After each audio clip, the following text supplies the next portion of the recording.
नमस्कार दोस्तों, स्वागत है आपके अपने YouTube चैनल रीडिंग लवर्स पर। दोस्तों आज की जो वीडियो इसमें हम करने वाले हैं, हरियाणा में जो आगे आपका CET में ग्रुप डी वाला जो एग्ज़ाम होगा, और ये जो हम यहाँ पर प्रैक्टिस सेट क्वेश्चन जो करने वाले हैं आपके ग्रुप डी के अलावा अन्य जो एग्ज़ाम है, चाहे इसमें आपका HSC का है या हरियाणा GK से अलग और भी अन्य कोई एग्ज़ाम है। जैसे कि आपको पता है एकलव्य मॉडल या इसमें भी वैकेंसी जो निकली हुई है, इसके अलावा जो अन्य राज्य हैं उसमें भी वैकेंसी निकली हुई है। तो कहने का मतलब है कि यहाँ पर जो हम क्वेश्चन करने वाले हैं आपके HSC के एग्ज़ामों के अलावा जो अन्य भाग हैं वे आपके सभी एग्ज़ामों में काम आएंगे, क्योंकि HSC के जो एग्ज़ाम है उसमें हरियाणा GK आती है, लेकिन जो अन्य एग्ज़ाम है उसमें हरियाणा GK को छोड़कर अन्य जो पार्ट हैं आपके, चाहे इसमें सामान्य ज्ञान है, हिंदी है, इंग्लिश है, रीजनिंग है, तो वे सभी के सभी जो आपके एग्ज़ामों में पूछ जाते हैं। तो इस कारण से जो यहाँ पर ये आपके सभी एग्ज़ामों के लिए महत्वपूर्ण रहेंगे। और अगर आप हमारी इनसे पहले वाली वीडियो को देखना चाहते हैं तो इसे आप हमारे चैनल की प्लेलिस्ट में जाकर देख सकते हैं। और सेम ऐसा ही जो क्वेश्चन जो है हाल ही में जो ये ग्रुप सी का जो एग्ज़ाम हुआ है HSC के द्वारा जो लिया गया था, सेम ऐसे ही जो क्वेश्चन पेपर जो उसमें आया हुआ था, तो सेम ऐसे ही जो क्वेश्चन आपको आगे ग्रुप डी के एग्ज़ाम में भी देखने को मिलेंगे। और वीडियो शुरू करने से पहले अगर आपने अब तक हमारे चैनल को सब्सक्राइब नहीं किया तो सब्सक्राइब कर लीजिएगा, और आप हमारा जो टेलीग्राम ग्रुप है उसे भी ज्वाइन कर लीजिएगा। इनका लिंक आपको इस वीडियो के डिस्क्रिप्शन में मिल जाएगा। तो हमारा यहाँ पर पहला जो क्वेश्चन है सामान्य ज्ञान से है कि मानव शरीर में निम्नलिखित में से कौन सी ग्रंथि अंतःस्रावी एवं बहिस्रावी दोनों ही प्रकार की ग्रंथि है? एड्रीनल ग्रंथि, अश्रु ग्रंथि, अग्नाशय या फिर थायराइड ग्रंथि। तो ये कौन से प्रकार की है? और यहाँ पर हमारा सी आंसर है ऑप्शन सी वाला। तो ये दोनों प्रकार की जो है ये अग्नाशय को माना गया है। यह ग्रंथि अंतःस्रावी इसलिए है क्योंकि यह कई पदार्थों का स्रावण सीधे रक्त में करती है, और बहिस्रावी इसलिए है क्योंकि यह पित्त तथा अग्नाशय रस का स्रावण नलिकाओं के माध्यम से करती है। तो इसी कारण से इसको अंतःस्रावी और बहिस्रावी कहा गया है। उसके बाद इनमें से किस पदार्थ में कैल्शियम विद्यमान है? चीनी मिट्टी में, कोरडम में, टैल्क या फिर जिप्सम में? तो कैल्शियम होता है, और कैल्शियम जो होता है जो ऑप्शन सी वाला है, जिप्सम में। रासायनिक सूत्र कई बार जो एग्जाम में आ जाता है, तो ये है CaSO4 2H2O। और यह जो है प्लास्टर ऑफ पेरिस के निर्माण हेतु एक प्रमुख घटक है। जब जिप्सम को 373 के तापमान पर गर्म किया जाता है तो इसमें से 3/4 जल निकल जाता है और प्लास्टर ऑफ पेरिस का निर्माण होता है। और प्लास्टर ऑफ पेरिस का जो प्रयोग है टूटी हड्डियों को जोड़ने और खिलौने बनाने में प्रयोग किया जाता है। और इसका जो प्रयोग है सामान्यतः जो मिट्टी होती है, मृदा, इसकी अम्लता को समाप्त करने के लिए भी इसका प्रयोग किया जाता है। नेक्स्ट है मानव गतिविधियों से परिवर्तित पर्यावरण कहलाता है नैसर्गिक पर्यावरण, एंथ्रोपोजेनिक, शहरी या आधुनिक पर्यावरण। तो मानव गतिविधियों से परिवर्तित पर्यावरण कहलाता है, और यहाँ पर है ऑप्शन बी वाला, तो इसको कहा जाएगा एंथ्रोपोजेनिक पर्यावरण। नेक्स्ट क्वेश्चन है कौन सा वायु प्रदूषण के जैविक सूचक का प्रसिद्ध उदाहरण है? तो वायु प्रदूषण के जैविक सूचक का प्रसिद्ध उदाहरण लाइकेन्स, मेथिल मरकरी, गुलाब का पौधा या फिर सूरजमुखी का पुष्प। तो जैविक सूचक का यहाँ पर प्रसिद्ध उदाहरण जो ऑप्शन ए में है, तो ये होती है लाइकेन्स। लाइकेन्स जो है ये जो वास्तव में सहजीविता इसका उदाहरण है। और जब कवक और शैवाल सहजीविता में निवास करते हैं तो इनको लाइकेन कहा जाता है। और ये जो लाइकेन है वायु प्रदूषण के जैविक सूचक हैं, और जब ये वायु में सल्फर डाइऑक्साइड की मात्रा बढ़ती है तो ये नष्ट होने लगते हैं। तो इस प्रकार से वायुमंडल में सल्फर डाइऑक्साइड के प्रदूषण के सूचक होते हैं। उसके बाद है यहाँ पर सूची 1 को 2 के साथ मिलान करना, और मिलान करने में जो इनमें बनेगा ऑप्शन ए 4, 1, 2 और 3। तो इनको मिलान करके देख लेते हैं 4, 1, 2, 3 को। तालचेर, इसका संबंध महानदी घाटी से है, और कर्णपुर का संबंध दामोदर घाटी, सिंगरौली का संबंध सोन घाटी, और जो सिंगरेनी है इसका संबंध गोदावरी घाटी से रहेगा। ये तालचेर जो है ये उड़ीसा में, कर्णपुरा झारखंड में है, सिंगरौली मध्य प्रदेश में, और जो सिंगरेनी ये तेलंगाना में है। उसके बाद है इनमें से कौन सी एक चोटी भारत में स्थित नहीं है? गुरला, मंदाता, नामचा, कामेट या नंग पर्वत। तो एक चोटी जो भारत में इनमें नहीं है, जो ऑप्शन ए में आई है, गुरला मंदाता। नामचा बारवा, यह 77-56 मीटर भारत के जो अरुणाचल प्रदेश है इसमें है ये, और जो ये नंगा पर्वत है ये है 8126 मीटर, जम्मू कश्मीर के अंदर शासित प्रदेश में है ये। और ये जो कामेट है, कामेट हो या फिर कामेत, वो एग्जाम में देख लेना क्या आएगा लिखा हुआ, कामेत, तो इसकी है 7056 मीटर, ये उत्तराखंड में है। और ये जो गुरला मंदाता जो यहाँ पर आया है, मंदाता है आए या मंदाता है, मंदाता, तो यह है 7694 मीटर, और ये तिब्बत क्षेत्र जॉस में है। तो एक चोटी नहीं है, जो ये ऑप्शन ए में मानी गई है। उसके बाद है इनमें से कौन सी नदी के ऊपरी मार्ग में मीठा जल का परंतु निचले भाग में खारे जल का प्रवाह मिलता है? तो कौन सी नदी जिसके ऊपरी भाग में मीठा जल है और निचले भाग में खारा है?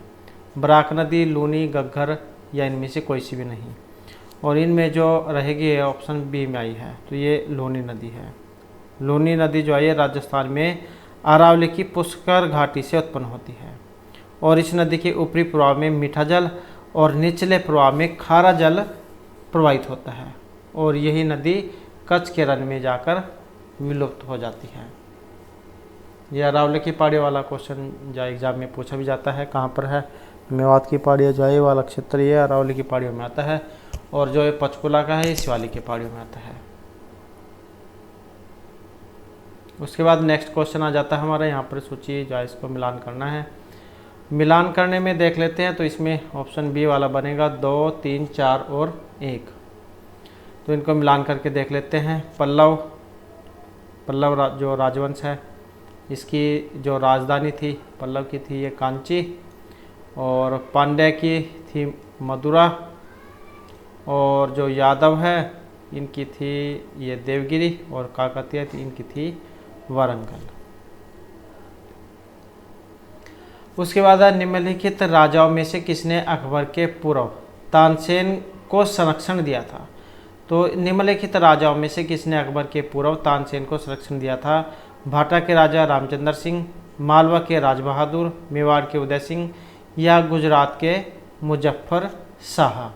और यहाँ पर इनमें जो आंसर है ऑप्शन रहेगा ए वाला, तो ये थे भाटा के राजा रामचंद्र सिंह। और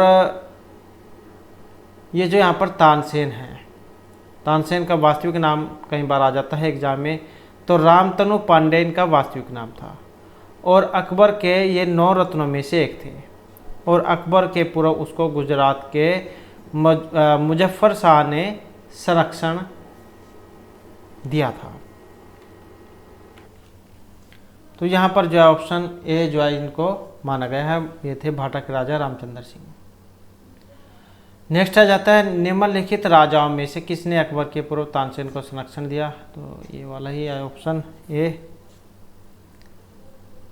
उसके बाद है राष्ट्रीय सामाजिक सहायता कार्यक्रम में गरीबी रेखा से नीचे के लिए निम्न कार्यक्रम निम्नलिखित नहीं है। तो राष्ट्रीय सामाजिक सहायता कार्यक्रम में गरीबी रेखा से नीचे के लिए कौन सा कार्यक्रम नहीं यहाँ पर जॉइन में शामिल है? राष्ट्रीय परिवार लाभ कार्यक्रम, अन्नपूर्णा, महिला किसान सशक्तिकरण परियोजना या फिर उपरोक्त सभी।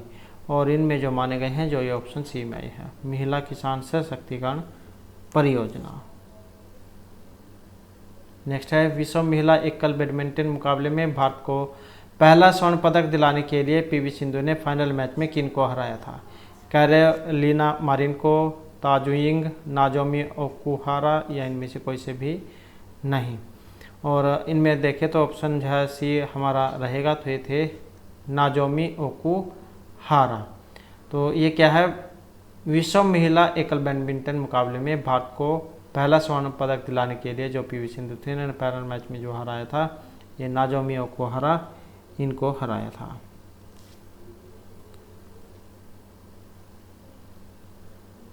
उसके बाद है नेक्स्ट क्वेश्चन हमारा, माँ का दुग्ध नवजात को लगभग संपूर्ण आहार प्रदान करता है, किंतु इसमें निम्नलिखित का एक अभाव होता है, लौह, कैल्शियम, मैग्नीशियम या फिर पोटेशियम का। तो माँ का दूध नवजात को लगभग संपूर्ण आहार तो प्रदान करता है, तो इसमें सिर्फ एक नहीं होता है, वो क्या है, और जो ये ऑप्शन ए में आया है, तो लौह तत्वों का इसमें अभाव होता है। इसमें कैल्शियम, पोटेशियम, मैग्नीशियम ये उपस्थित होते हैं, परंतु लोहा इसमें नहीं होता। उसके बाद है मणिपुर पहाड़ियों से घिरा इम्फाल बेसिन एक सुंदर उदाहरण है, सरोवरीय मैदान का, लोएस मैदान, हिमनदीय मैदान या जैलोढ़ मैदान का। तो मणिपुरी पहाड़ियों से घिरा इम्फाल बेसिन ये किसका उदाहरण है, और ये जो यहाँ पर माना गया है जो ऑप्शन ए में आए हैं, सरोवरीय मैदान का। ये जो मणिपुर जो है ये भारत के पूर्वोत्तर राज्य है, और राजधानी कौन सी है इसकी, इम्फाल है, ये वाली राजधानी है इम्फाल। और यहाँ के पर्वतीय क्षेत्रों में नागा व कुकी जनजाति के लोग निवास करते हैं। उसके बाद है राष्ट्रीय पंचांग के संबंध में कौन सा कथन यहाँ पर सही है। भारतीय राष्ट्रीय पंचांग विक्रम संवत पर आधारित है। राष्ट्रीय पंचांग को जनवरी 26, 1950 से अपनाया गया है। तो कोट वाला यहाँ पर इसमें क्वेश्चन है, और कोट वाले में देखें तो जो ऑप्शन 2 इसको माना गया है, ना तो यहाँ पर 1 है और नहीं 2 को यहाँ पर इसमें सही माना गया है। तो ये जो भारतीय राष्ट्रीय जो पंचांग है शक संवत, ये 78 ईस्वी जो कनिष्क जो हुए हैं राजा कनिष्क, उनके समय से माना गया है। और संवत जो है ये भारत का राष्ट्रीय कैलेंडर है, और भारतीय राष्ट्रीय पंचांग और ग्रेगोरियन कैलेंडर के साथ 22 मार्च 1957 से यह अपनाया गया था। तो कब से अपनाया गया था, 22 मार्च 1957 से इसे अपनाया गया था। तो इसके कारण से दोनों ही गलत हैं। उसके बाद है चंद्रयान 2 अंतरिक्ष यान को प्रक्षेपित करने के लिए इसरो द्वारा किस जियोसिंक्रोनस उपग्रह प्रक्षेपण यान का प्रयोग किया गया था। और यहाँ पर है ऑप्शन ए वाला, तो ये था GSLV-MK3M1।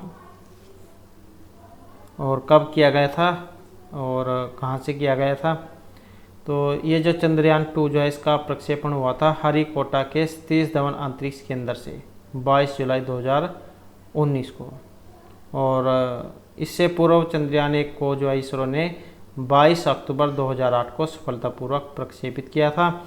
और अब जो ये चंद्रयान 3 जो है ये अभी जो है चंद्रमा के पास पहुंचा है, जहां से जो एक जो तस्वीर जो वीडियो वो भी जो है कुछ सेकंड की जारी हुई है। तो इस महीने में जो है ये चंद्रमा कक्षा जो उस पर आ जाएगा और अपना काम करना शुरू कर देगा। नेक्स्ट है, इनमें से कौन सा रजिस्टर मेमोरी से पढ़े गए या मेमोरी में लिखे गए डेटा या निर्देश का कंटेंट रखता है। Memory buffer register, memory address register, index register या प्रोग्राम काउंटर। तो कौन सा रजिस्टर मेमोरी से पढ़े गए मेमोरी में लिखे गए डेटा या निर्देश का कंटेंट रखता है, जो ये ऑप्शन ए में आया है, मेमोरी बफर रजिस्टर। यह रजिस्टर जो है मेमोरी कंप्यूटर की सबसे छोटी और सबसे तेज मेमोरी है, और रजिस्टर मेमोरी का साइज 16, 32 और 64 बिट का होता है। उसके बाद आ जाता है रिजर्व बैंक ऑफ इंडिया की स्थापना ये हुई थी 1941, 40, 37 या 1935 में। और इनमें हमारा आंसर जो है ये है ऑप्शन डी वाला। तो कब हुई थी, 1935 में। कंप्लीट डेट कई बार आ जाती है, तो कंप्लीट डेट है 1 अप्रैल 1935।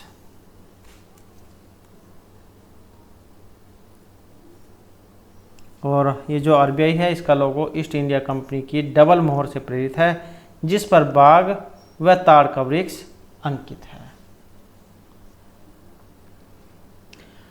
उसके बाद है एक एकड़ में कितने वर्ग गज होते हैं? 48, 40, 45, 50, 52, 48 या 44, 82। तो 1 एकड़ में कितने वर्ग गज होते हैं? और इसमें जो रहेगा ये ऑप्शन ए वाला है। तो 1 एकड़ में जो 48, 40 वर्ग गज होते हैं। उसके बाद आ जाता है कंप्यूटर नेटवर्क में क्या अद्वितीय नहीं होता? आईपी पता, कंप्यूटर का नाम, वर्क ग्रुप का नाम या फिर ये सभी। तो कंप्यूटर नेटवर्क में क्या अद्वितीय नहीं होता है? जो ऑप्शन सी में आया है, वर्क ग्रुप का नाम। जबकि आईपी एड्रेस व कंप्यूटर का नाम ये अद्वितीय होता है। उसके बाद है माइक्रोसॉफ्ट एक्सेल की कंप्यूटर फाइल को किस प्रकार नाम दिया जाता है? .dos, .pmt, .xls या .xml। और ये माइक्रोसॉफ्ट एक्सेल की कंप्यूटर फाइल है। जैसे आप वर्ड डॉक्यूमेंट को जब सेव करते हैं तो वो .dos इस प्रकार से सेव होते हैं। और तो एक्सेल की कंप्यूटर फाइल को, तो इसमें जो ऑप्शन बी को माना गया है .xls। तो यह माइक्रोसॉफ्ट एक्सेल का संक्षिप्त नाम। और ये जो डोस जो है ये माइक्रोसॉफ्ट वर्ड का है। जैसे आप फ़ोटो सेव करते हैं JPG, PNG इस प्रकार से। उसके बाद जो हमारे यहाँ पर क्वेश्चन आ जाते हैं ये रीजनिंग जो इससे है तर्क शक्ति। तो जिस प्रकार मूल्यवान का संबंध कीमती से है उसी प्रकार सूखे का संबंध किससे है? मूल्यवान का संबंध कीमती, सूखे का संबंध खेत, नम, निर्जल या खुरदरे से है। तो जिस प्रकार मूल्यवान का संबंध मूल्यवान का जो समानार्थी शब्द कीमती है, मूल्यवान मतलब कीमती है, तो सूखे का मतलब निर्जल से होगा, जल रहित जो होता है सूखा। तो ऑप्शन बी। उसके बाद आ जाता है यहाँ पर निम्नलिखित शब्दों को तार्किक एवं अर्थपूर्ण क्रम में व्यवस्थित कीजिए। तो यहाँ पर इनका सही जो क्रम आपने बनाना है। तो सही में देख सकते हैं सबसे पहले कौन सा क्रिया यहाँ पर होगी। तो सबसे पहले जैसे बच्चा है, एक बच्चा होगा, बच्चे को क्या है, भूख लगेगी। भूख लगने पर बच्चा क्या करेगा, रोना शुरू करेगा। रोने के बाद क्या होगा, उसकी माँ आएगी। माँ आने के बाद क्या उसे दूध देगी, स्तनपान कराएगी। और उसके बाद बच्चा क्या है, सो जाएगा। तो ये क्रम जो यहाँ पर बनेगा इसका, जो ऑप्शन बी में बना है। उसके बाद है एक ही पासे की 3 भिन्न स्थितियों को दर्शाया गया है। चिन्ह जो ये निशान है एंड वाला, इसके विपरीत फलक पर कौन सा चिन्ह दिखाई देगा? जैसे कई बार 1, 2, 3 संख्या दे दी जाती है, तो यहाँ पर कुछ इनकी जगह पर ये प्रतिशत साइन दे दिए गए हैं। तो सेम बनेगा वैसे ही। तो इसमें जो है यहाँ पर कौन सा इसमें बनेगा, और यहाँ पर बनेगा जो ऑप्शन बी में आया है। तो पहले जो पास है इसकी पहले 2 स्थितियों से हमें स्पष्ट हुआ, मैंने देखा कि ये जो हैशटैग वाला जो निशान है, हैशटैग वाला जो निशान है, इसके समलग्न फलकों पर चिन्ह जमा, और ये डॉलर वाला निशान है, और ये वाला निशान है, ये वाला। तो फलक के विपरीत फलक पर जो चिन्ह होगा ये वाला बनेगा। तो इसके विपरीत जो ये रहेगा इसका। उसके बाद आ जाता है जैसे यहाँ पर एक शब्द दिया गया है ये वाला इन्फॉर्मेटिव। इसको जब हम लिखते हैं तो कुछ इस तरीके से लिखा जाता है कूट में, और जब हम ये वाला जो यहाँ पर शब्द आया है इसको हम कैसे लिखेंगे। तो ये जब हम इसको बनाएंगे तो कौन सा बनेगा, इसमें जो ऑप्शन डी में आया है ये वाला जो है इसका बनेगा।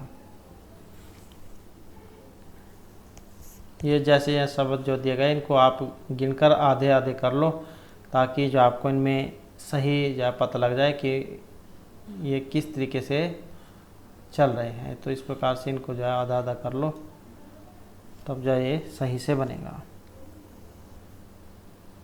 उसके बाद आकृति आई है यहाँ पर। तो निम्नलिखित आकृति श्रृंखला में आने वाली अगली आकृति का चयन कीजिए। तो यहाँ पर देख सकते हैं किस तरीके से जो है चल रही है। अगर एक डब्बा जो यहाँ पर हम ले इसका यहाँ तक का, तो इसमें देख सकते हैं आप किस तरीके से जो है चल रहा है। तो पहला निशान देख सकते हैं यहाँ पर ऊपर की साइड में है, और ये जो जीरो वाली जो है यहाँ पर है। तो इसी प्रकार से जब हम इसको चलाएंगे तो कौन सा बनेगा, ये इसमें बनेगा जो ऑप्शन सी में आया है।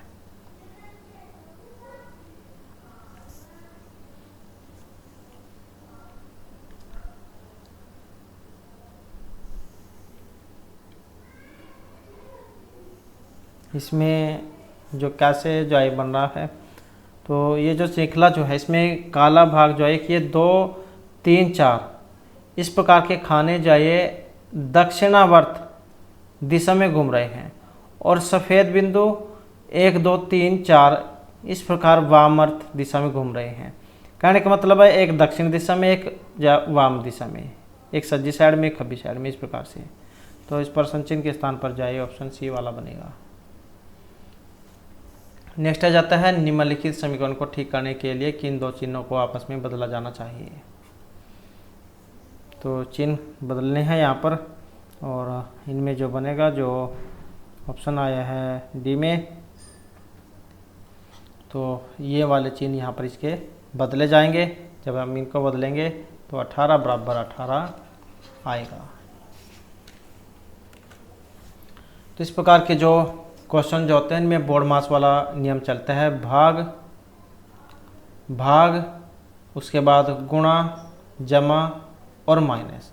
तो ये वाला जो क्रम है ये चलता है भाग, गुणा, जमा, माइनस। पहले भाग होगी, फिर गुणा, फिर जमा, फिर माइनस। उसके बाद है निम्नलिखित 4 शब्दों में से 3 शब्द किसी प्रकार एक समान है और एक शब्द अलग है। तो जो अलग है वही बताना है। नाक, गला, कान, आंखें। और यहाँ पर इनमें हम देखें तो ऑप्शन बनेगा बी वाला। तो बी वाला जो है यहाँ पर इसका बनेगा ये वाला, गला अलग है। इसमें गले का छोड़ करने से भी क्या है, चेहरे के भाग हैं। उसके बाद है ए प्लस बी का मतलब जो है ए बी का भाई है। यह जो चिन्ह है, इन जमा का मतलब ए बी का भाई, माइनस का मतलब ए बी की पत्नी, गुणा जो है इसका मतलब है ए बी की पुत्री, और ये जो भाग है इसका मतलब है पिता। तो ये जो यहाँ पर चिन्ह दिए गए हैं इनके अंदर ये, तो इनसे आपने निकालना है। तो टी का पी से क्या संबंध होगा, तो टी से पी का क्या बनेगा, और इसका बनेगा जो ये ऑप्शन डी में आया है, ऑप्शन डी जो इसके अनुसार इनका नाना जाए बनेगा। उसके बाद है आसमा और उसके दादा की वर्तमान आयु का योग है 80। 10 साल के बाद आसमा की उम्र अपने दादा की उम्र से 1/4 होगी। तो आसमा की वर्तमान आयु कितनी है, 20, 10, 16 या 12 वर्ष। तो इस प्रकार के जो क्वेश्चन है मानकर किए जाते हैं। तो मानव वर्तमान आयु कितनी होगी आसमा की, तो ये हो जाएगी x, और आसमा के दादा की वर्तमान आयु तो कितनी 80 वर्ष है। तो क्या हो जाएगा फिर ये हो जाएगा 80 माइनस में x, और 10 साल के बाद फिर आसमा की आयु कितनी हो जाएगी, इसकी हो जाएगी x प्लस 10 में, और आसमा के दादा की आयु फिर ये हो जाएगी 80 माइनस x प्लस में 10। तो जब इसे हल करेंगे तो ये बनेगा 90 माइनस x वर्ष। तो जब हम इसे हल करेंगे तो आसमा की वर्तमान आयु जो है 10 साल निकल के आएगी, जो ऑप्शन बी में है। उसके बाद है दिए गए विकल्पों में से लुप्त संख्या बताइए। तो यहाँ पर लुप्त संख्या आपने बतानी है। तो लुप्त संख्या जो है इसमें कौन सी है, इनका क्या क्रम चल रहा है। तो इसका जब हम देखेंगे तो ऑप्शन बनेगा डी वाला। तो 16 जो है यहाँ पर इसका ये बन रहा है। तो यहाँ पर जो एक क्रम जो चल रहा है, जैसे ये 64 है, 64 का वर्ग और प्लस में 12, तो ये हो गए 20। ऐसे ही यहाँ पर 49 है, 49 का वर्ग कितना होगा 7, और 7 और 17 जब हम जोड़ेंगे तो 24। ऐसे ही यहाँ पर जो 4 है, 4 का वर्ग कितना होगा, ये 16 होता है। तो यहाँ कितना आएगा 16, और किसका वर्ग है 4 का, तो 4 और 4 कितने होंगे 8। तो इस प्रकार से जो है बना है, वर्ग है यहाँ पर ये।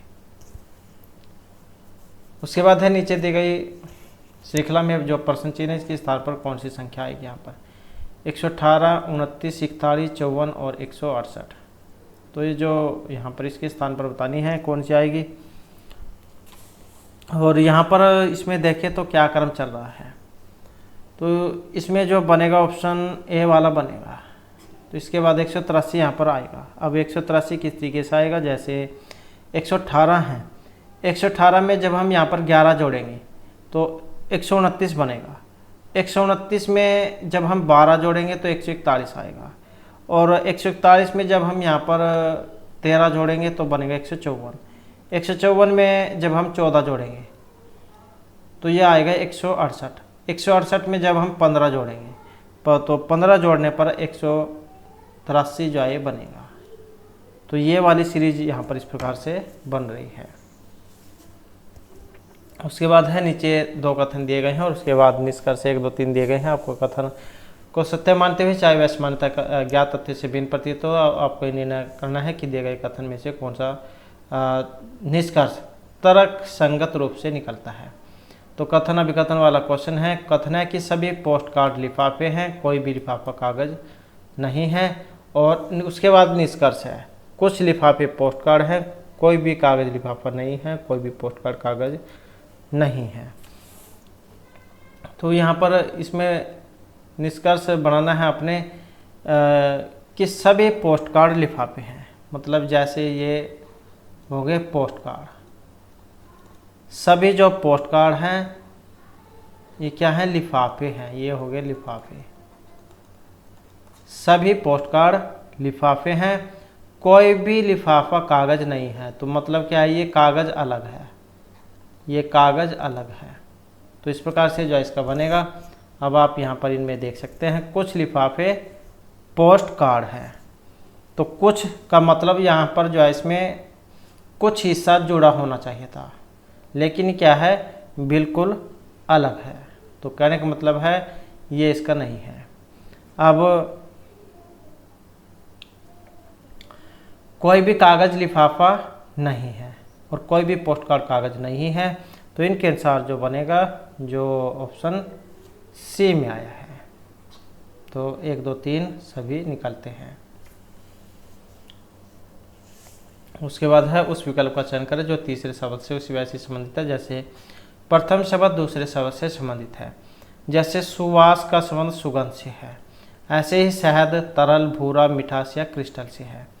तो सुवास सुगंध, और इसी प्रकार से शहद का जो संबंध है ये इसका जो गुण है ये मिठास से होता है।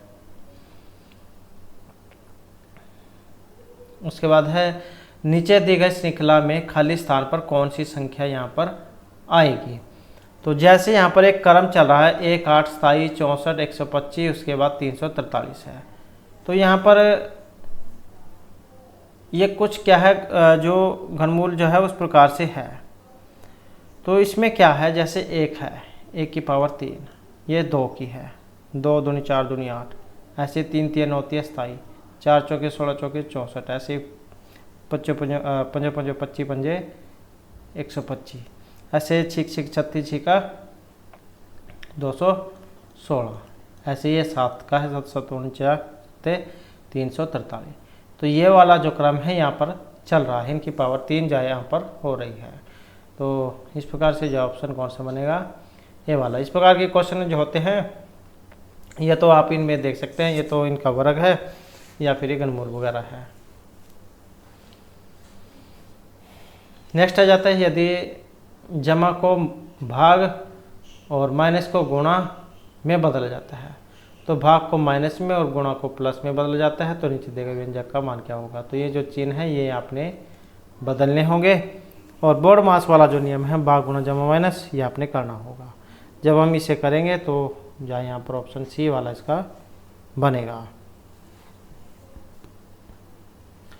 उसके बाद जो हमारे क्वेश्चन आ जाते हैं यहाँ पर हिंदी से, तो दो व्यंजन जब एक साथ मिलते हैं तो उनको क्या कहा जाता है? तो दो व्यंजन, संयुक्त व्यंजन अलप्राण, अंतस्थ या फिर महाप्राण, और उनको जो कहा जाएगा तो संयुक्त व्यंजन उनको कहा जाएगा। आपने संयुक्त वर्ण जा सुने होंगे, जैसे क्ष है, ये वाला क्ष है, जैसे क्ष। अब ये जब हम इसको बोलते हैं तो दो जो वर्ण की इसमें आवाज़ आ रही है, किस किस से मिलकर बना है? क और सा, इससे मिलकर बना है, तो इसको कह देते हैं संयुक्त वर्ण। और ऐसे ही जो है त्रा है, त्रा, जब हम इसको बोलते हैं त और रा, इनकी आवाज़ आती है त्रा। ऐसे जब हम या बोलते हैं ये वाला, तो इसमें किसकी है? जा और या, इनकी इसमें आवाज़ आती है। ऐसे ही सरा, सरा को जब हम बोलते हैं स और रा, इनकी आवाज़ आती है। तो ये जितने भी हैं ये क्या है? संयुक्त वर्ण के अंतर्गत ही आते हैं। अंतस्थ वर्ण जो य र ल व ये हो जाते हैं। तो इसका जो ऑप्शन ए वाला ये बनेगा। उसके बाद है इनमें से अशुद्ध वर्तनी वाला शब्द है दधीचि, याज्ञवल्क्य, घनिष्ठ और निवृत्ति। हाल ही में जो ये ग्रुप जो 56-57 का जो एग्ज़ाम हो उसमें हिंदी में जो है बहुत गलतियाँ देखने को मिली है, उसमें बहुत त्रुटियाँ थी। तो यहाँ पर हमारा इसमें भी अशुद्ध ही आपने बताना है कौन से वाला है। इसमें जो आया है ऑप्शन ए वाला दधीचि, तो यही गलत है। और जो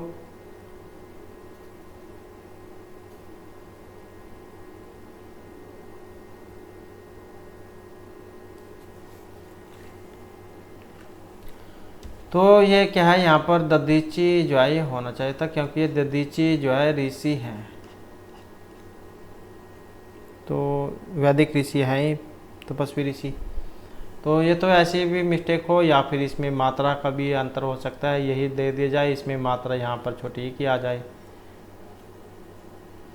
उसके बाद है अति उत्तम किन दो शब्दों से बना है?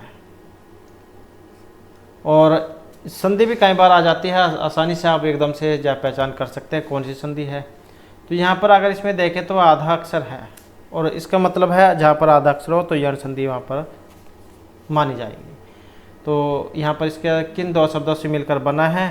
तो ये बना है जो ऑप्शन बी में आया है, अति प्लस में उत्तम। ये जो ई है इसको या हो जाता है और ये आधा हो जाएगा, तब ये अति उत्तम बन जाएगा। नेक्स्ट है योग रूढ़ शब्द हैं पीला, पर, जलज या दूध वाला। तो यहाँ पर जो ऑप्शन बना है बी वाला, तो ये होते हैं योग रूढ़। ऐसे शब्द जो दो या दो से अधिक शब्दों के योग से बनते हैं और अपना सामान्य अर्थ छोड़कर विशेष अर्थ देते हैं, तो उन्हें हम योग रूढ़ कहते हैं। जैसे नीरज है, नीर प्लस में जा, दो शब्दों के योग से बना है। नीर का अर्थ जल और जा का अर्थ उत्पन्न होना, तो जल में उत्पन्न होने वाला अर्थात कमल। ऐसे ही जलज है ये, तो ये होते हैं योग रूढ़, जो दो शब्दों के मेल से बनते हैं। रूढ़, यौगिक और योग रूढ़। रूढ़ जो जिनको अलग अलग कर दे तो कोई अर्थ ना निकले, और रूढ़ एक यौगिक जो जैसे बहुब्री समास होता है सेम ऐसे ही, और एक ये योग रूढ़।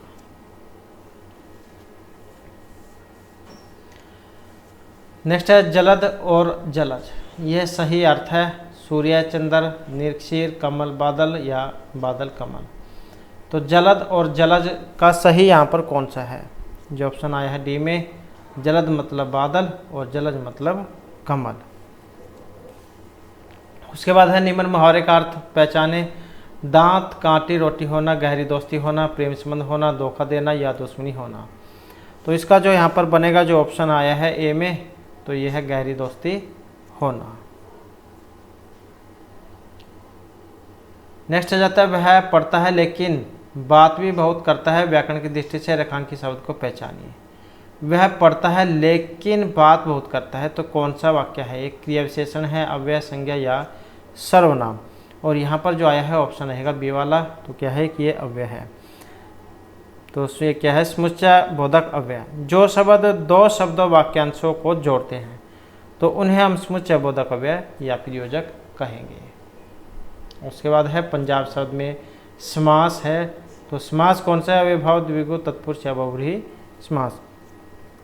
तो यहाँ पर पंज मतलब 5, तो यहाँ पर जिसमें सुर में संख्या आ जाती है तो इसका मतलब वहाँ पर द्विगु समास उसमें होता है। जैसे त्रिलोक है, 3 लोकों का समूह, चौराव हो गया, 4 अस्तों का समूह, नवरत्न हो गए, 9 रत्नों का समूह। ऐसे ही पंजाब है, 5 अरबों का समूह समाहार। तो यहाँ हमारा क्वेश्चन है, राम ने कहा कि मैं घर जाऊंगा, मैं घर जाऊंगा कौन सा वाक्य है? संज्ञा उपवाक्य है, विशेषण उपवाक्य है, क्रिया विशेषण उपवाक्य है या फिर क्रिया उपवाक्य है? तो मैं घर जाऊंगा यहाँ पर किस प्रकार का वाक्य है? और यहाँ पर जो इसमें माना गया है जो ऑप्शन डी में आया है, अर्थात ये क्रिया उपवाक्य माना गया है। क्रिया क्या होती है? खेलना, खाना, पीना, चलना, उठना, सोना, ये सारी क्या है? क्रिया हैं जो हम करते हैं, तो ये हैं क्रियाएं। तो राम ने कहा कि मैं घर जाऊंगा, मैं घर जाऊंगा में क्रिया उपवाक्य रहेगा जब किसी आश्रित उपवाक्य का प्रयोग प्रधान उपवाक्य की किसी संज्ञा के स्थान पर होता है तो उसे संज्ञा उपवाक्य कहा जाता है। जैसे राम ने कहा कि मैं घर जाऊंगा, तो इस वाक्य में कि मैं घर जाऊंगा ये संज्ञा उपवाक्य होगा, तो यहाँ पर ये जो है क्रिया उपवाक्य का उदाहरण माना गया है। उसके बाद है, जहाँ एक से अधिक वर्णों की 2 बार आवृत्ति हो तो वहाँ पर अलंकार होता है। छेकनपरास, श्लेष, वक्रोक्ति या उत्प्रेक्षा अलंकार। जहाँ एक से अधिक वर्णों की 2 बार आवृत्ति हो, तो 2 बार जहाँ पर आवृत्ति होगी तो वहाँ पर रहेगा ऑप्शन बी वाला श्लेष अलंकार। एक वर्ण होगा और उसके एक से ज़्यादा अर्थ होंगे। तो जब किसी शब्द का प्रयोग एक बार किया गया हो किंतु पंक्ति में प्रयुक्त उसके एक से अधिक अर्थ निकलते हो तो वहाँ पर श्लेष अलंकार होता है। और जहाँ पर 2 एक जैसे शब्द होंगे, दोनों का अर्थ अलग अलग हो, है दोनों एक जैसे लेकिन अर्थ अलग अलग है, तो वहाँ पर यमक अलंकार होता है। जहाँ पर एक ही शब्द हो उसके अलग अलग अर्थ हों तो वहाँ पर श्लेष अलंकार होता है। उसके बाद जो हमारे यहाँ पर जो इंग्लिश जो है इससे महत्वपूर्ण जो क्वेश्चन आ जाते हैं, तो यहाँ पर है change the following sentence into passive voice. Someone saw him picking up a gun, तो इसमें जो इसका कौन सा आएगा? तो इसका जब यहाँ पर हम बनाएंगे तो ऑप्शन बनेगा बी वाला, he was seen picking up a gun by someone. Subject plus में वाज वर्ब और वर्ब की तीसरी फॉर्म और प्लस में बाय। नेक्स्ट है change the following sentence into indirect narration. Farhan asked Geeta could you lend me a 100 rupee until tomorrow. यहाँ पर जो इसमें बनेगा जो आया है ऑप्शन बी वाला, Farhan asked Geeta whether she could lend me a 100 rupee until the next day। यहाँ पर क्या है, ये जो टुमारो है, जैसे टुमारो को क्या बनता है? द नेक्स्ट डे, ये बनता है।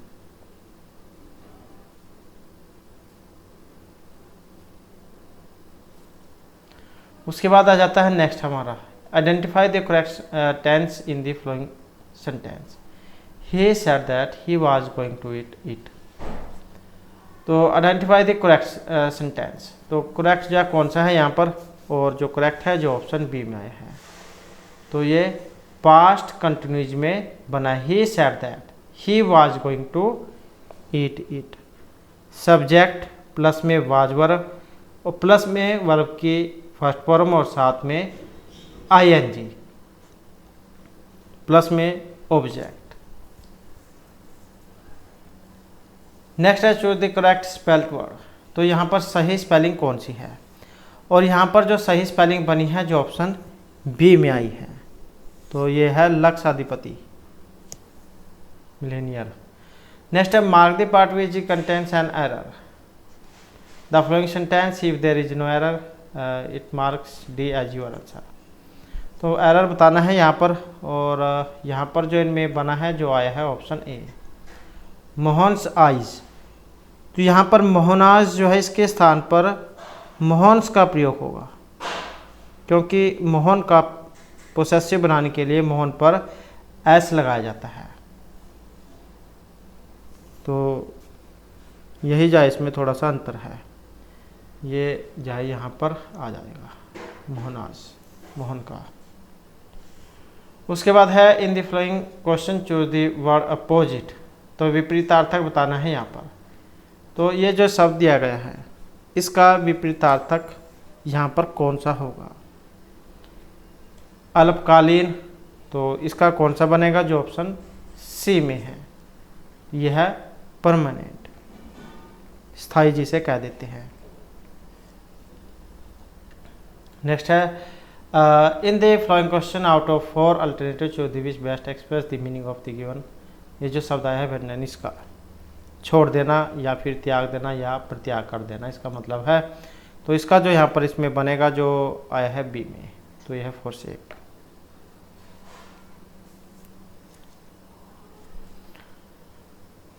नेक्स्ट आ जाता है यहाँ पर in each of the following sentence and idiomatic expression of a proverb underlines select the alternative which best the describe use the sentence what does the idiom the pros and cons mean. तो इसका मतलब क्या है और इसका जो अर्थ है यहाँ पर इनमें देखें तो जो ऑप्शन है बी वाला, argument use for and against a thing, पक्ष और विपक्ष।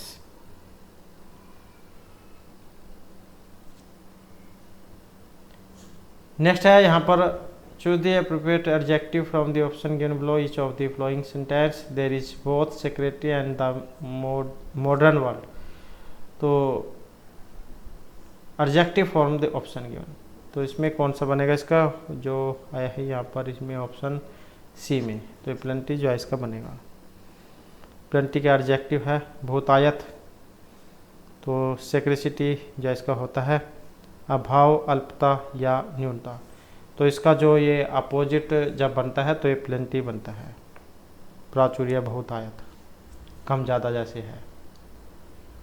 उसके बाद है जो the correct tense of the underline verb phrase Rani said that he had been waiting for me for 2 hours when I arrived। Simple past, past perfect continues, past perfect या past perfect continues. और यहाँ पर इनमें देखें तो option आएगा B वाला, तो यह है पास्ट परफेक्ट कंटिन्यूज का हैड बीन वेटिंग। तो ये पास्ट परफेक्ट कंटिन्यूज का टेंस है। कंटिन्यू मतलब जो काम चल रहा है। उसके बाद आ जाता है यहाँ पर जो हरियाणा जी के जो है हरियाणा सामान्य ज्ञान, जिसमें पहला क्वेश्चन आ जाता है खिलाफत आंदोलन का हरियाणा में विरोध कैसे हुआ था? स्कूलों में पढ़ना छोड़कर, सरकारी पदक लौटाकर, खिलाफत कमेटी बनाकर या इन सभी के द्वारा। तो ये जो खिलाफत आंदोलन था इसका जो विरोध हुआ था तो इसमें ऑप्शन डी रहेगा। तो ये सारे काम अपनाकर, स्कूल में जाना छोड़कर, सरकारी पदक लौटाकर और जो खिलाफत कमेटी है इसको बनाकर। उसके बाद है ठाकुरस्थान की क्रांति में हरियाणा के वीरों की पराजय का कारण कौन सा था? तो हरियाणा के जो यहाँ पर जो पराजय जो हुई थी हरियाणा के वीरों की, तो इसका जो कारण है ऑप्शन डी में है। तो इन सभी का कारण है निर्यातों को सहयोग न मिलना, उनके पास जो अच्छे पर्याप्त औजार शस्त्र नहीं थे और उनमें नेतृत्व का भी अभाव था। उसके बाद है निम्नलिखित में से कौन हरियाणवी भाषा में अपनी हास्य और व्यंग्य कविता के लिए जाने जाते हैं? श्री दयाचंद मायना, सुरेंद्र शर्मा, गजेंद्र वर्मा या सोनू निगम। तो यहाँ पर क्या हास्य व्यंग्य कविता के लिए जाने जाते हैं और जो ऑप्शन बी में आए हैं तो ये सुरेंद्र शर्मा है। इनका जो जन्म हुआ था ये हुआ था 29 जुलाई को, 29 जुलाई और 1945 को हरियाणा के नागल गांव में। कहाँ पर? नागल गांव में हुआ था। उसके बाद आ जाता है नेक्स्ट हमारा, इनमें से क्या श्री चंद्रबरदाई के द्वारा लिखा गया था? श्याम सतसाई, तीरे के मसमून, पृथ्वीराज रासो या फिर सूरसागर। तो चंद्रबरदाई के द्वारा लिखा गया था यहाँ पर जो ऑप्शन सी में है पृथ्वीराज रासो। उसके बाद है सीता माता का प्रसिद्ध पुराना मंदिर हरियाणा में कहाँ पर है? गुरुग्राम, फरीदाबाद, अम्बाला या रोहतक में? तो ये सीता माता का प्रसिद्ध पुराना मंदिर है, जो ऑप्शन ए में है, तो ये गुरुग्राम में है। उसके बाद है फल्गु टैंक एक पर्यटन स्थल है, कहाँ पर है? पानीपत, हिसार, कैथल या भिवानी में? और कहाँ पर है? तो यहाँ पर हमारा जो आंसर ऑप्शन रहेगा बी वाला, तो ये कैथल में है। नेक्स्ट है पवित्र शहर होने वाला जिला? पंचकुला, अम्बाला, कुरुक्षेत्र या हिसार? तो पवित्र शहर होने वाला जिला जो आया है ऑप्शन बी में, तो ये है कुरुक्षेत्र। उसके बाद हरियाणा के पहाड़ी क्षेत्र की जो मृदा है, ये काली, पीली, चिकनी या चट्टानी है? तो ये पहाड़ी क्षेत्र है। वैसे नहीं, आपको अगर आपको क्वेश्चन या यहाँ पर याद रहता है तो पहाड़ होते हैं, पहाड़ में पत्थर होते हैं, और पत्थर में क्या होंगे? चट्टानी होगी। तो ऑप्शन हो जाएगा डी वाला। नेक्स्ट है हरियाणा के निम्न सभी जिलों की सीमाएं उत्तर प्रदेश राज्य में लगी है सिर्फ एक को छोड़कर? पंचकुला, करनाल, यमुनानगर या पानीपत? और यहाँ पर जो इनमें रहेगा जो ऑप्शन ए वाला है, तो पंचकुला अलग है, करनाल, यमुनानगर और पानीपत ये जो है यमुना नदी जो उससे लगते हुए हैं। उसके बाद है हरियाणा प्रदेश में कौन सा माह वर्ष का सबसे ठंडा माह होता है? जब हिमांक जो तापमान है हिमांक तक पहुँच जाता है, मतलब बर्फ़ जमने तक? जनवरी, नवंबर, दिसंबर या मार्च महीना? तो यहाँ पर जो है ऑप्शन रहेगा ये वाला, तो सबसे ठंडा महीना जो है जनवरी का ही माना गया है। उसके बाद आ जाता है यमुना नदी के साथ हरियाणा के निम्नलिखित में से किस जिले की सीमा नहीं लगती है? यमुनानगर, पानीपत, सोनीपत, पानीपत या रोहतक की? तो यमुना नदी के साथ लगता वाला यहाँ पर नहीं है, और यमुनानगर, पानीपत, रोहतक या सोनीपत? तो यहाँ पर देखें तो जो ऑप्शन डी वाला है रोहतक, ये अलग हो जाता है। उसके बाद है इनमें से कौन सी नदी हरियाणा और उत्तर प्रदेश के मध्य सीमा बनाती है? यमुना, साहिबी, सरस्वती या फिर घग्गर? और यहाँ पर है ऑप्शन ए वाला, तो ये बनाती है यमुना नदी। इसका जो उद्गम है ये यमुनोत्री से हुआ है। और सहायक नदियाँ जो है इसमें केन, बेतवा, चंबल, टोंस और हिंडन है। उसके बाद है हरियाणा में पंचायत समिति के कार्यपालक अधिकारी के प्रशासनिक नियंत्रण में होंगे? आयुक्त, अध्यक्ष, राष्ट्रपति या विकास अधिकारी? तो हरियाणा में जो पंचायत समिति के कार्यपालक अधिकारी के प्रशासनिक नियंत्रण में होंगे, और जो यहाँ पर आए हैं ऑप्शन डी में, तो ये होते हैं विकास अधिकारी। विकास अधिकारी जो है पंचायत अधिकारी के साथ मिलकर जिले में 5 साल की योजनाएं और उनका विकास कार्य करवाते हैं। उसके बाद है हरियाणा पंचायती राज अधिनियम 1994 के अध्याय 10 के अनुसार पंचायत राज समिति के द्वारा बनाई जाने वाली अनिवार्य समिति का भाग निम्नलिखित में से एक नहीं है? स्वास्थ्य एवं कल्याण समिति, सामाजिक न्याय समिति, सामान्य समिति या वित्त लेखा परीक्षण और आयोजना समिति? तो यहाँ पर क्या इनमें से एक नहीं है, और जो ऑप्शन ए में आई है स्वास्थ्य एवं कल्याण समिति। उसके बाद है हरियाणा पंचायती राज अधिनियम 1994 की धारा 164 से कौन सा प्रावधान संबंधित है? मतदाताओं की सूची तैयार करना, झूठी घोषणा करना, चुनावी विभाजन या इनमें से कोई सा भी नहीं? तो हरियाणा पंचायती राज अधिनियम 1994 की धारा 164 में कौन सा प्रावधान संबंधित है? और जो आया है ऑप्शन ए में मतदाताओं की सूची तैयार करना। उसके बाद है APSC का मतलब क्या है? ये है APS और C। और ऐसे ही एक क्वेश्चन जो हाल ही में ये ग्रुप 56 वाला जो एग्ज़ाम है इसमें भी आया हुआ है, APSC यही वाला। इसका मतलब क्या है? तो इसका जो यहाँ पर मतलब जो है ऑप्शन सी से है, agriculture produce and market committee.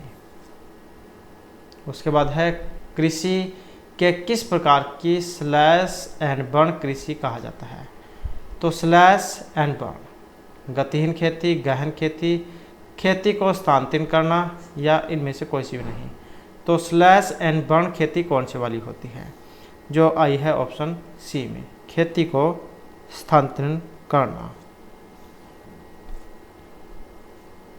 झूम खेती क्या कह देते हैं इसे। उसके बाद है हरियाणा में कृषि विज्ञान केंद्र की कुल संख्या है?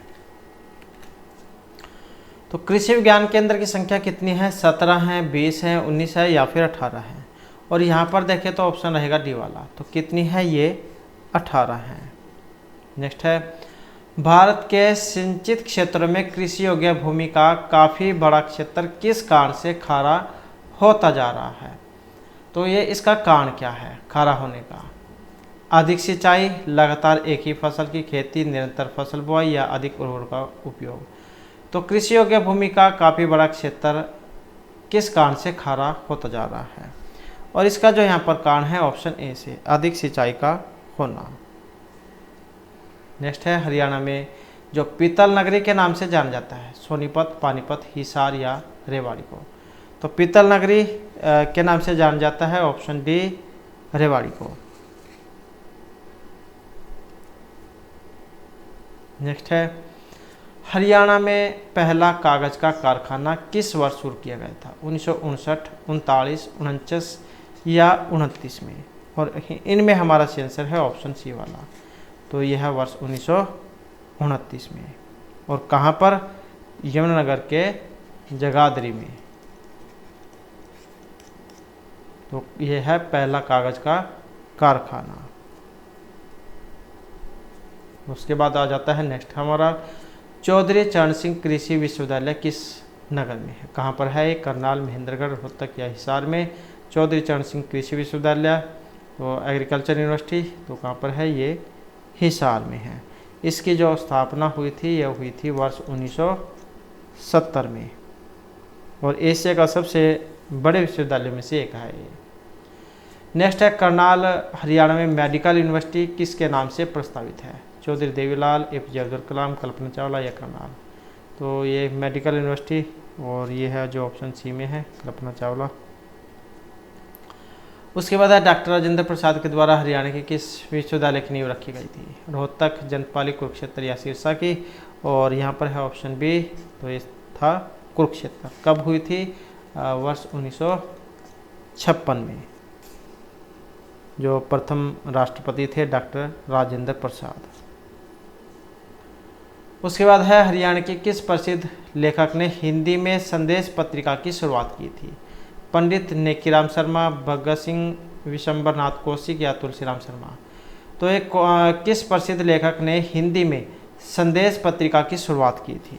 और संदेश पत्रिका को शुरू करने वाले हैं जो ऑप्शन ए में आए हैं पंडित नेकीराम शर्मा। कब? 1930 में।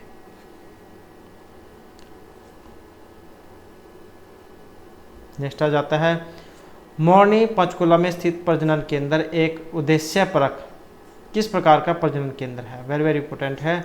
मोरनी में जो मोरनी कहाँ पर है? पंचकुला में है। यहाँ की सबसे ऊंची चोटी कौन सी है? 15 से 14 मीटर जिसकी ऊंचाई है। तो यहाँ पर एक प्रजनन केंद्र है, और वो कौन सा है? नीले मोर का है, तीतर, चिंकारा या गिद्ध, भारतीय गिद्ध का है।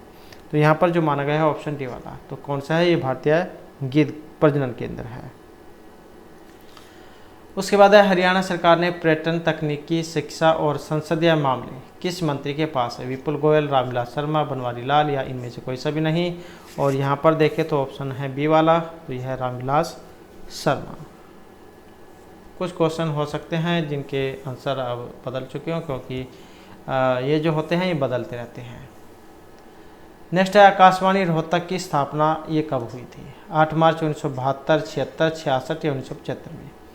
आकाशवाणी रोहतक की स्थापना, और ये है ऑप्शन बी 8 मई 1976 को। नेक्स्ट है, हरियाणवी फिल्मों के सफल नायक कौन माने गए हैं? देवी शंकर प्रभाकर, जगत जाखड़, अनूप सिंह या सुनील दत्त। तो हरियाणवी फिल्मों के सफल नायक, और सफल नायक जो है यहाँ पर ऑप्शन ए में है, तो यह है देवी शंकर प्रभाकर। नेक्स्ट आ जाता है, आम मेला कौन से स्थान पर लगता है? सोनीपत, बिलासपुर, पिंजौर या कुरुक्षेत्र में। और कौन सा स्थान है? तो ये पिंजौर का है। पिंजौर में जो यादविंदर गार्डन है, यहाँ पर जाए प्रतिवर्ष जो मेला है इसका आयोजन किया जाता है। तो ये जो हमारी आज की क्लास और महत्वपूर्ण क्वेश्चन थे, और नेक्स्ट वीडियो की इसमें हम आपके लिए नए जो महत्वपूर्ण क्वेश्चन लेकर आएंगे। और हमारे साथ अंत बनाने के लिए धन्यवाद।